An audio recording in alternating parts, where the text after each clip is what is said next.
Today I'm making a video showing the difference between these two different transition ducts here that you can run on the back of your dryer. This is considered a foil transition duct and this is considered a metal. The inside diameter of this duct is about 40% smaller when it accordions shut. It also has these deep bridges in here that create more turbulence when the air is traveling through it. So we're going to use this tool here to measure the airflow feet per minute up there at the top of the duct, and we're going to show the difference between how something like this works compared to something like this. You can see how it shuts itself down. This tool here measures airflow in feet per minute. When we got here, it was measuring 3 feet per minute. Then we cleaned out the top of the duct here and we got it up to 639 feet per minute. Next, we're going to clean out the duct and leave a normal transition duct. We're going to leave a normal transition duct on there and measure it again, and then we're going to put a metal transition duct with a larger diameter and measure that and see how much higher we get the airflow feet per minute reading.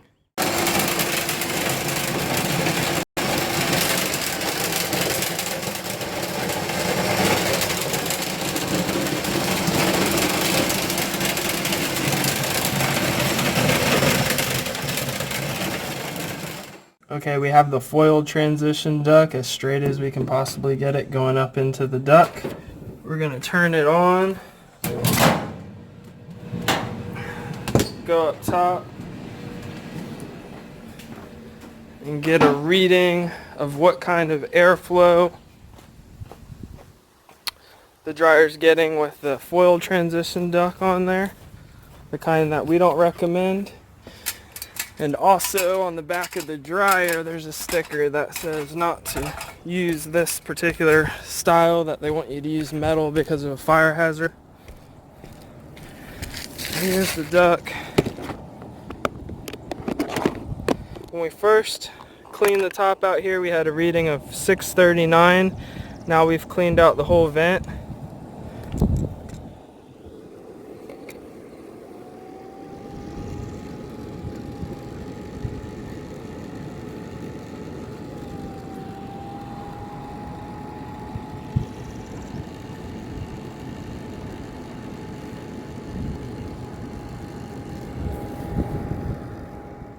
Okay, now we have our metal transition duct installed properly.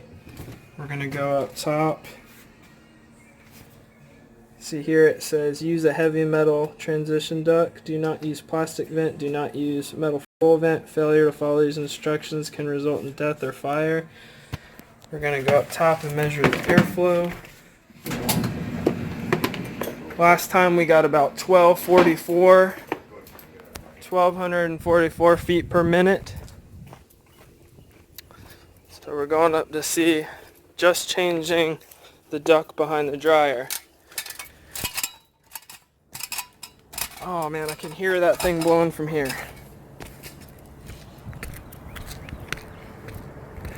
Already sounds like a big difference. Let's see what we got. 1177, I got it up to 1244 actually.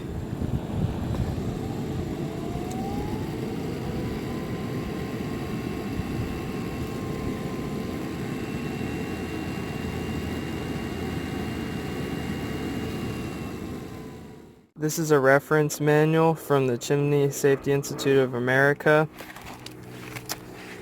You can see here that it states that a reading of approximately 8 meters per second or 1,500 feet per minute or higher indicates good airflow.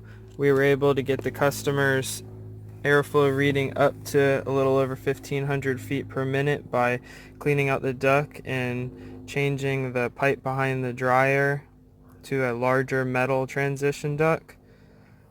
Give us a call if you need our service.